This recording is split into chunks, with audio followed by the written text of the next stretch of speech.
ভাইয়ের প্রশ্ন ছিল, হুজুর, স্ত্রী এবং মা, স্ত্রী এবং শাশুড়ি সারা দিন ঝগড়া করে। মানে বউয়ের মানে স্বামীর বউ এবং স্বামীর মা সারাদিন ঝগড়া লাগে, বারবার ঝগড়া লাগতেছে। এই মুহূর্তে আমি কি করতে পারি? এটা একটা প্রশ্ন ভাই।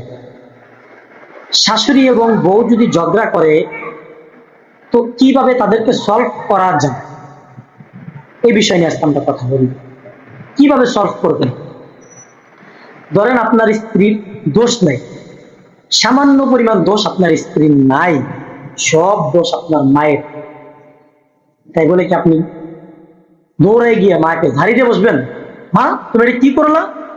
দেখি তোমার সাজে, তুমি শুধু সারাদিন বউর সাথে ঝগড়া করো, অমুক তমুক, মানে আপনার ভাষা আপনি বলে ফেলছেন। দেখেন, আল্লাহ তাআলা বলে যে উফিউ, উফ শব্দটা কোরআনে বলছে, উফ শব্দটা যেন মায়ের মুখ থেকে তোমরা না পাও।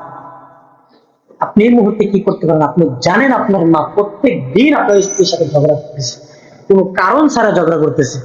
তাহলে আপনি দুইটা পথ বেছে নিতে পারেন। এক নাম্বার পথ, যদি মাকে বলেন, মা, তোমার সাথে তার সাথে যেহেতু করতেছেই না, তাহলে তুমি যদি বলো, তাহলে আমি তোমাকে আলাদা করে দিই। কিন্তু হ্যাঁ, আলাদা করে দিলেও খাবার দাবার কিন্তু আমি তোমার সাথেই খাবো। তাহলে কি হবে? দেখা যায় আপনি রান্নাটা দুই ঘরে থেকে করাইলেন, একদিন মায়ের ঘরে খেলেন, একদিন স্ত্রী ঘরে খেলেন, আপনি দুই ঠিক সমঝোতা রাখতে পারতেছেন। এটা আপনার একটা পয়েন্ট। আর যদি দেখেন না, সংসারে একত্রে থেকে চলা সম্ভব, ওইরকম ঝগড়া হয় না, মাঝে মাঝে ঝগড়া হয়, তাহলে আপনি কি করবেন?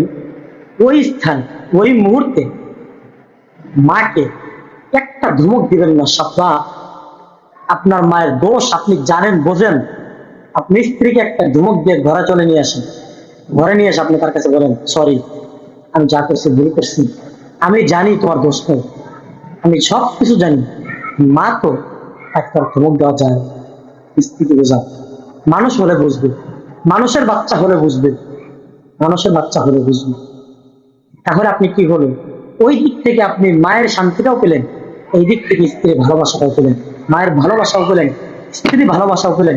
আর ওই মুহূর্তে যদি আপনি মাকে ধমক দেন, মা কষ্ট নিয়ে, একটা কষ্টই মনের ভিতরে নিবে, এই যে ছেলেকে বিবাহ করাইছি, ছেলে আজ বউর কথা শুনে। মুরব্বীদের কথাই বা এটা, মুরব্বীদের কথাই এটা। আপনি সারা জীবন মায়ের কথা শুনছেন, একদিন শোনেন নাই, আজকে বউ পাইছে, সব হয়ে গেছে, আজকে বউ পাইছে, মাকে বলে গেছে। অতএব ভাই, আপনারা বোঝার চেষ্টা করেন, এই বিষয়গুলো আপনাদের বোঝা দরকার। আপনারা প্রয়োজন স্ত্রীকে তো একটা গালমন্দ করে স্ত্রীকে পরে ঘরে নিয়ে এসে বোঝান, কিন্তু মাকে গালমন্দ করে পরে ঘরে নিয়ে বোঝানো সম্ভব না। অতএব এই কথাই চিন্তা করে কাজ করতে হবে, বন্ধু, ভাবিয়া করিও কাজ, করিয়া ভাবিও। আল্লাহ তাআলা আমাদের সকলকে বোঝার তৌফিক দান করুন। আসসালামু আলাইকুম ওয়া রাহমাতুল্লাহ।